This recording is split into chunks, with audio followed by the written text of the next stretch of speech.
Thank you, Dr. Carol.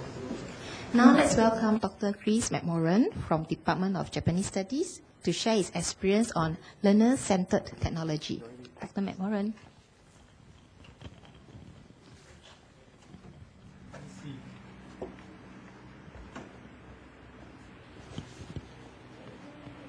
Oh, I'm still wearing it. Good thing I didn't go to the restroom. Hey, Charles.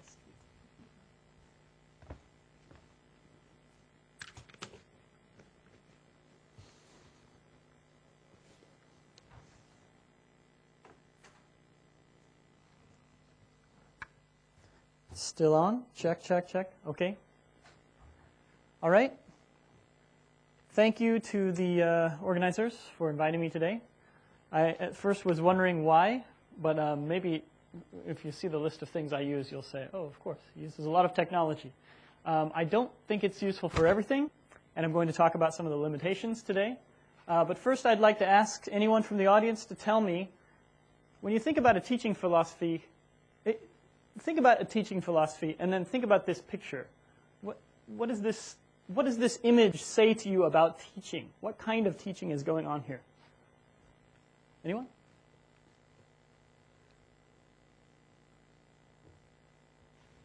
Instructor-centered. Okay, it seems very instructor-centered. Anyone else? Okay, it seems like a master-pupil relationship. Now, I may surprise you. Oh, would you like to add? Yes. What about technology? What about technology? The stick is meant for rhythm. This is for beating. No, this is for rhythm. There might be a piano here. Yes, very limited technology. You might be surprised that this is actually the image that I use for my own teaching philosophy. What I see here is class about to begin, not quite yet, and in a few minutes, this person will step aside, because he clearly is not able to do everything that they can do. And students will work with each other. Some will be quicker to learn steps than their peers. There will be a lot of peer learning going on. And occasionally, they will do something wrong, and he could come and help talk them through it or get them to practice in a different way. So this is my teaching philosophy, and or this is what it's based on. And it tries to put students at the center. And today I'm going to talk about how we can put students at the center of teaching using several technologies. And as I say, technology won't solve all of these issues, but I'm going to talk specifically about two uses of technology in the classroom. I've used quite a few since just January of last year in these 4 different modules, just a sampling here. And today I'm going to talk briefly about the NUS Wiki and my use of that, in a very small 4,000 level module, Japanese political economy. And I'll talk about one use of Google Maps. I use it in several different ways, but I will talk about it in one way for my Field Studies in Japan module, which actually goes to Japan for 10 days in May of every year. And I love talking about teaching. So if you want to incorporate any of these other things in your classroom and you want to just chat about it, let's meet for coffee, let's have for lunch. I'm a very slow eater, so we get to talk a lot. Any of these things. Okay, so case number 1 is my Japanese political economy class. This is an honors module. Students already know a great deal about Japan. Typically, they can read Japanese native language materials. Not all of them can. But in this particular exercise, I'm going to have students author and edit content related to the topic, as well as do previews and summaries of a self-directed weekly seminar. This is a very big part of their class, and the technology we use is the wiki. Now, I have this long list of learning outcomes for the module, and I just want to highlight this one in the middle, that they have to contribute to the module wiki, which allows them to synthesize knowledge, create new scholarship, and they also will plan a seminar meeting. And this involves a long process, which starts with submitting a preview of the scholarship. I give them a list of readings, required readings, and they also have to do several optional readings. They can choose what to read about on the side. And I'll show you what one of the previews looks like.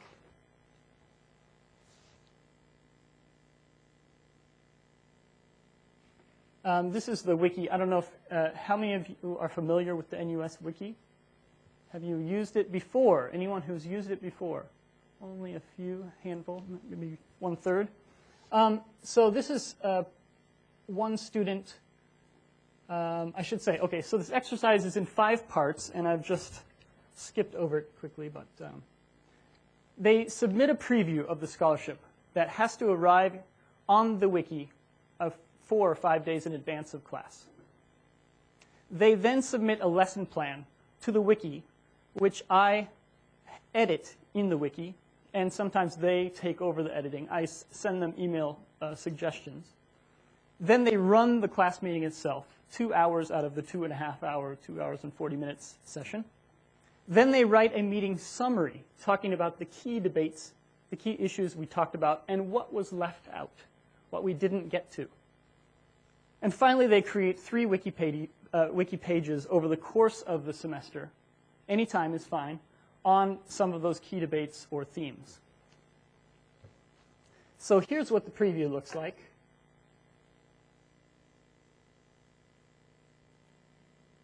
So this student wanted to talk about Japan's futures, talked about the Japan earthquake and tsunami, social, economic, political, environmental aspects of that, and summarized each of the readings that we had, asking key questions about those, bringing up important passages, and also connecting us to some outside readings and giving links within the preview.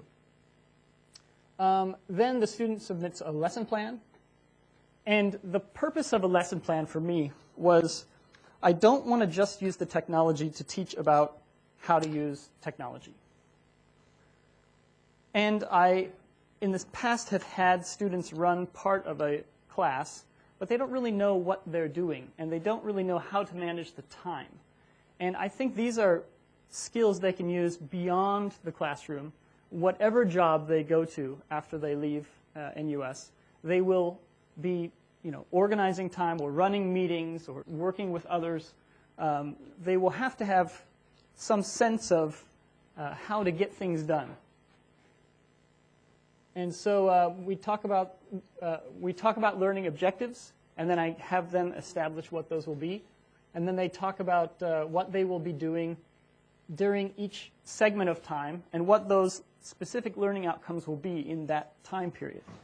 And some of the students then review their use of time later after the week is over. So they tell us what we'll be watching, and they also include links so that students can, the other students who see the previews, see this lesson plan, will be able to go directly and see these things later or ahead of time. Then we have the actual 2-hour meeting itself, and they're in charge of that time. I try to step aside and let them do the work. And then they summarize the meeting afterwards. They talk about the themes, issues, and controversies, political reforms, et cetera, all of this is on here. And then this person reflects on it. And this is a different kind of writing. It's a kind of reflecting on what we did in the classroom instead of just reflecting on other authors' work. And finally, if I can get the mouse, here we go. The wiki pages. This person wrote about the environment as one key theme and talked about it over time and added in some extra comparative work, Bishan Park, river planning. Of course, this wasn't corrected as should have been planning instead of planing, but I'll talk about that and the limitations of the wiki in a moment. Anyway, this is the exercise number 1.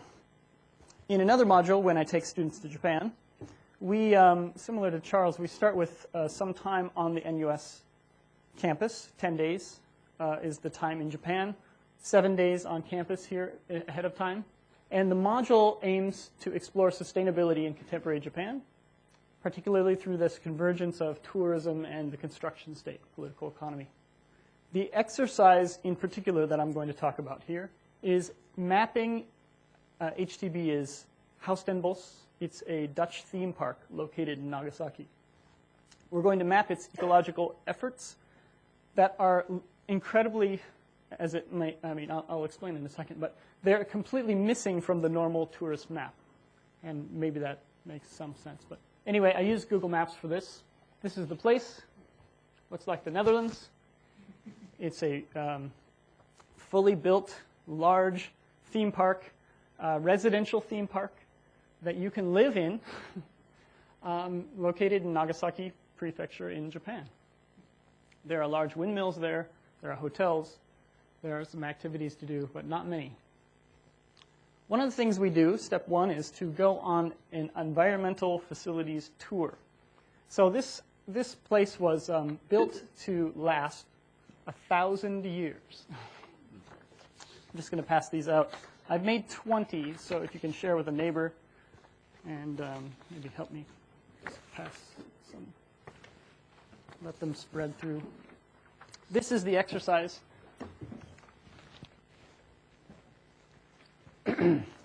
We do readings in class ahead of time about this theme park.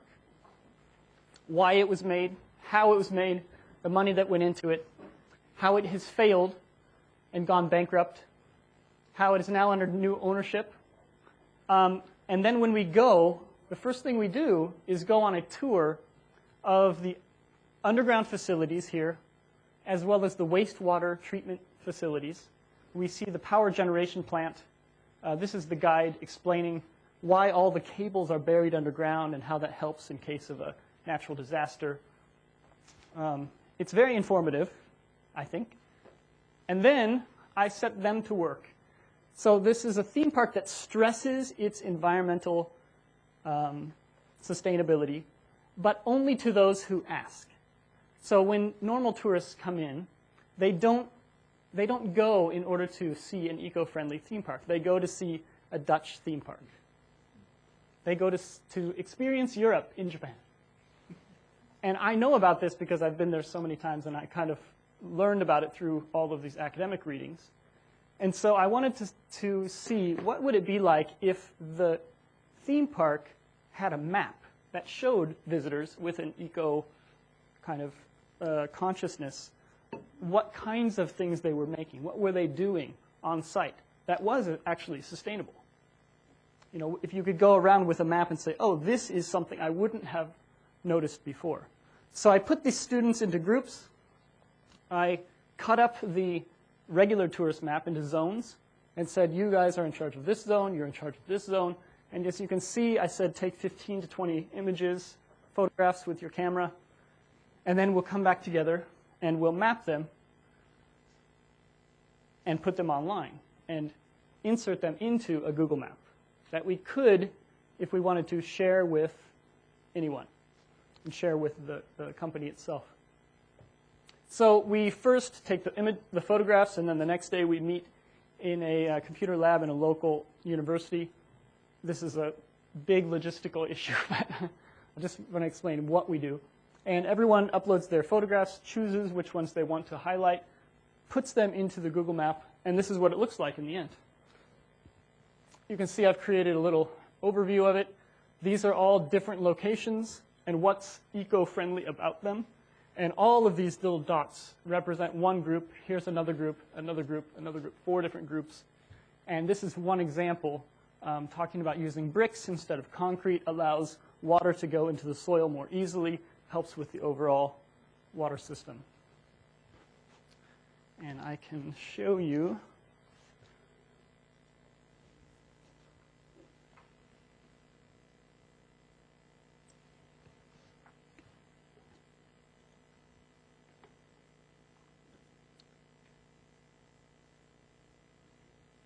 I guess I have to push it. Oh, here we go. This is the theme park all around, and we can zoom all the way in and see even a street view, and then we can see students' pictures next to that street view. But this just gives you an idea where students have put in their own images next to these. They have put a push pin on the map itself, and they're all working at the same time. It's very, collaboratively very helpful. Google is good with this. In some places, other software doesn't work as well to have everyone using it at the same time. But it kind of builds up as we sit there, And in about an hour, we have this very complicated map where people can zoom in and see, and students can have their own images showing up. Okay, now we need to reflect on all of these, and this is where I get a little bit down. I mean, I really love doing these things, and I think they teach me a lot, and I think students learn a lot, but there are obstacles, and there are some quandaries I'm not quite sure how to deal with. So maybe you can help. The Japanese political economy class, we're using the wikis. Students are somehow becoming experts on a particular theme or topic. They're running a class. They're doing all of this hard work. There are some technical problems. Getting online is actually fairly simple. Just one student in the class has to enroll, sign in to the NUS Wiki, and then everyone who is enrolled in the class automatically is a member of it. But as people are always saying, these are not digital natives. So even though there is a very good help menu in the NUS Wiki, they somehow just can't quite figure it out. And I learned HTML code almost after I got an email account, mid-90s. So I have very little patience for them. Like, use the help menu, teach each other. I'm not mean about it, but I do try to get them to teach each other. And sometimes I have to step in because the learning curve is quite steep. There are imperfections of using the wiki. There's no Japanese language support. So if you look at the wiki and you go to my wiki, you'll see a lot of question marks. Those aren't students wondering what to say next. Those are students writing in Japanese characters, copying, pasting them in, and then the wiki won't register them. So it's a problem that I guess will be solved in the summer, you said? Maybe this summer, okay. Problems with user-friendliness. This is one student's comment. It would be, we can maybe use it more efficiently, like giving comments to each other. It's hard to give comments in it. I mean, you can update other people's work, but you would have to maybe, I guess you can add comments at the bottom of the page, but until there's, right now there's only 5 students in the class, so there's not like a wiki community yet. I feel like there needs to be a larger group of people that are a little bit more anonymous with each other. I can see a wiki being better in a class of 100 or 150, where people post something, and then your neighbor who you don't know, you can comment on their post, or you can edit their post. But in this case, it's only 5 students, and people didn't feel quite right. I couldn't get them to edit each other's work or comment on it. Another person on the usability said, warn the students beforehand that there's all kinds of problems. They would write their posts in Word and then just want to copy and paste it directly into the wiki, and that would ruin all the formatting, the tables, anything else they had done.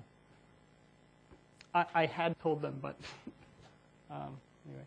This one says also it's not user-friendly as it necessitates familiarity with HTML.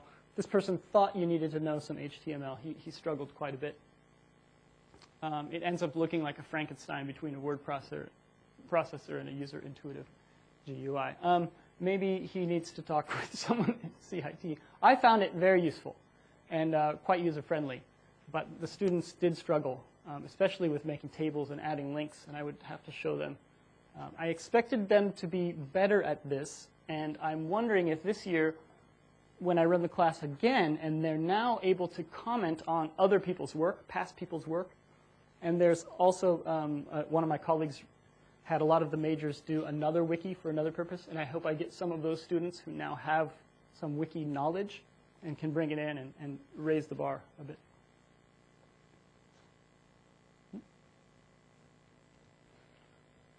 Educational obstacles, quandaries. I did a lot of surveys about the experience afterwards, and I'll show those in a moment. Of course, this is only 5 students, so it's not statistically relevant. But anyway, almost all of them preferred the in-class time as a learning experience as opposed to the writing of wikis and doing the research. They were very cautious to take ownership of key ideas. and they were very cautious to criticize their peers. And I found this problematic. It's really the flip side of mastery. Once you have a student in charge of a keyword and they become its master, none of the other students feel like they have the knowledge to challenge that mastery. This is a problem with the wiki. So I did this, I used SurveyMonkey to ask these kinds of questions. Please rate the following components of the class facilitation. As I said, there are 5 aspects of class facilitation. And running the class meeting was the most significant learning experience for all of them. And it just completely flipped to this, using the wikis, adding wikis, defining key terms, going beyond the classroom knowledge to build something as a group was not as important to them as a learning experience. This arrow is supposed to be here, but better than the lecture, unknown. I mean, these people say that class facilitation helped them better understand the course material. Everyone highly agreed with that. But they did not all agree that it was a more valuable learning experience than having a lecturer deliver the same content.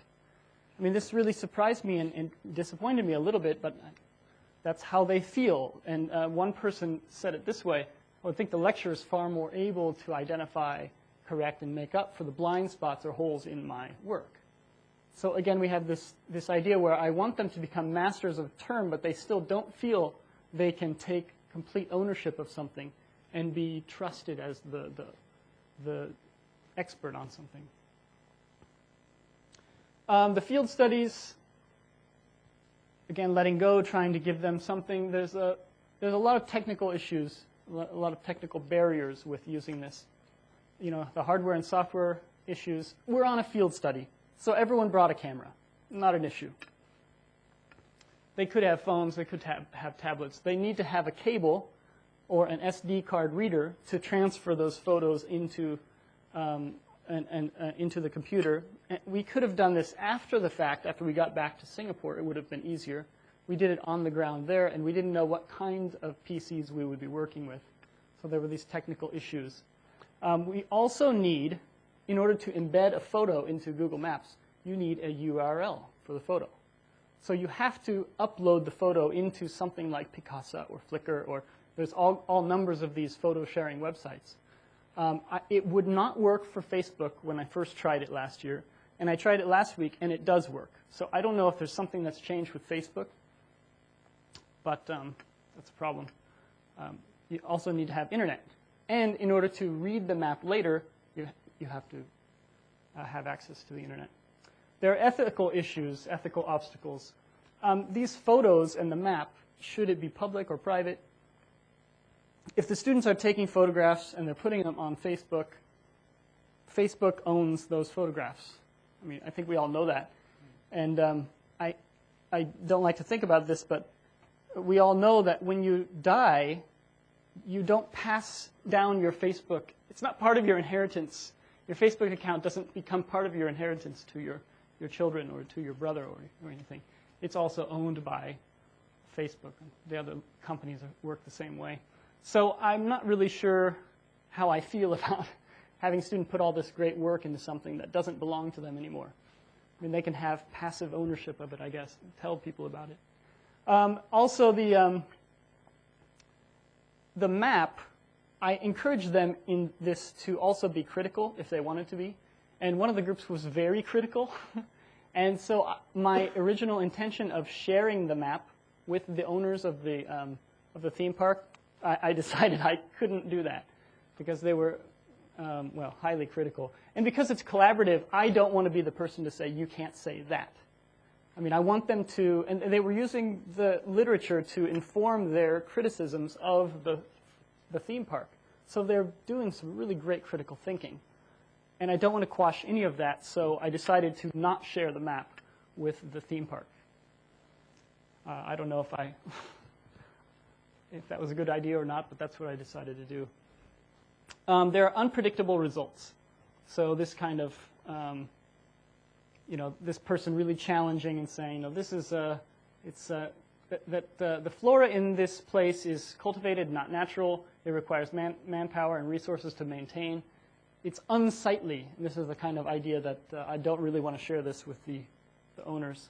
And this needs a lot of reflection and discussion. If we just went on a tour, we might be able to reflect on what did the person say and how did you feel about that.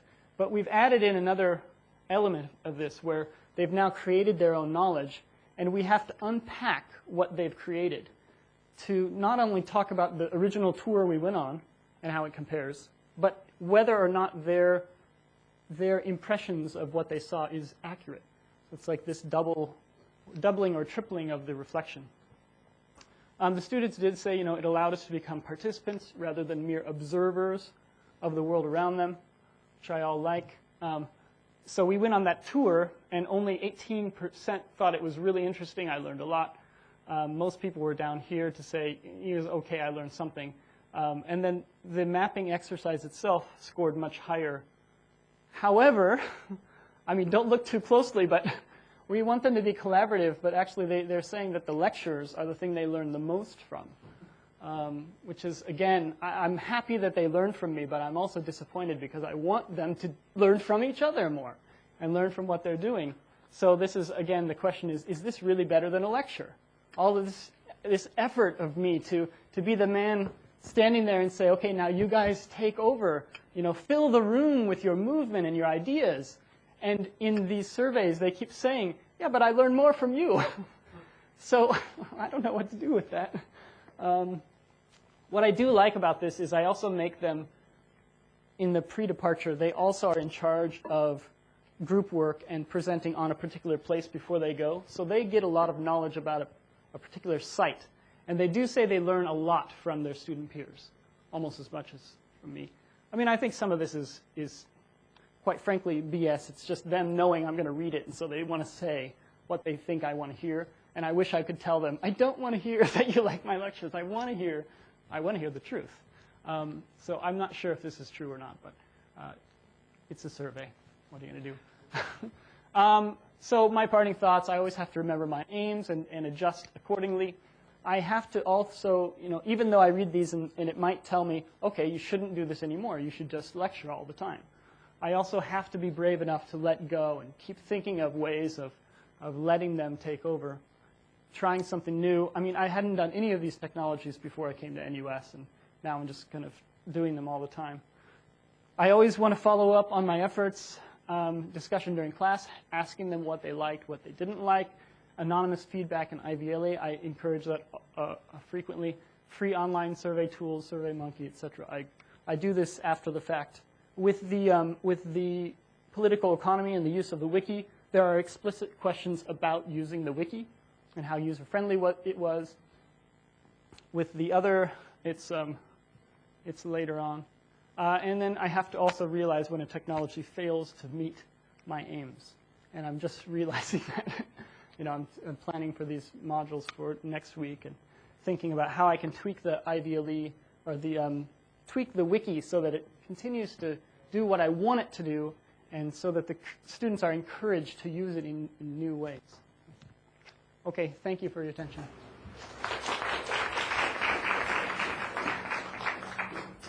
2 minutes left if anyone wants to ask a question.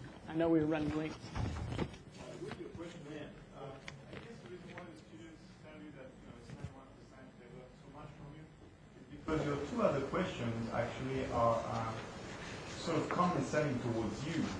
Whereas if you change this question to say, your last two is, I can't really read that far, but the first two say, I learned a lot. So obviously you say that. And then, I don't remember anything, I didn't really learn a lot. Well, they're not going to really say that. But if you use a comparative question such as, is learning from your peers better than learning from your teacher, then that question might get you a better rating as to what you want. More honest. To move them away from that area where you don't want them to be. Because I think that, from that far I can't really read that. The last two are not sort of very nice towards you, so they're going to say, no, I want to be more supportive. So if you change those around, you might get a better result. Okay, thank you.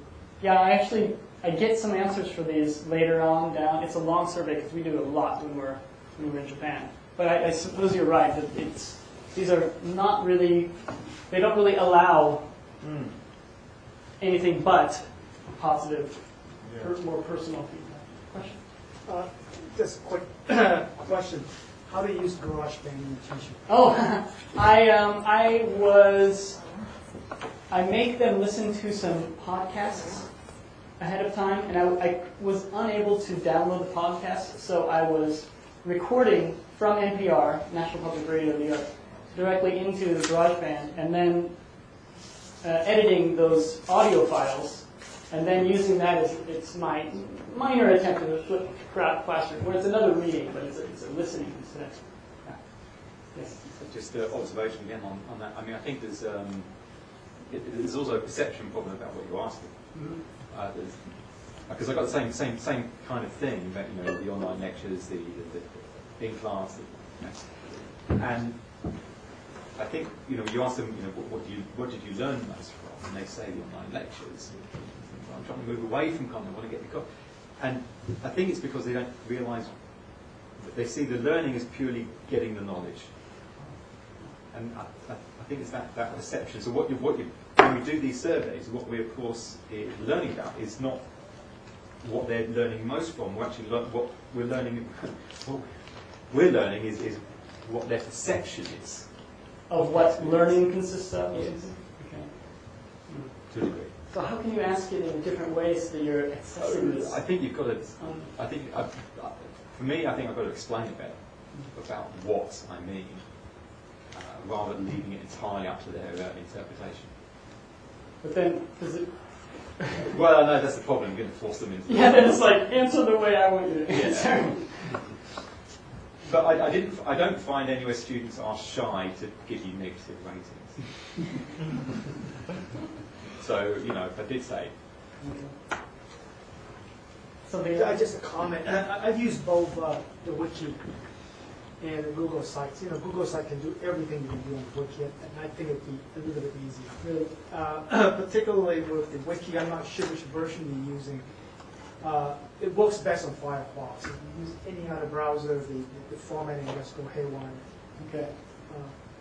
So, I mean, I've only done the Wiki one time, and it starts next week, where I'm going to start using it the second time. I mean, would you migrate everything into Google? Sites, it's easy. That's basically the same thing. Busy weekend. Okay, thank you, Dr. I'm over time, but I love talking about this stuff, so please, thank you. Thank you.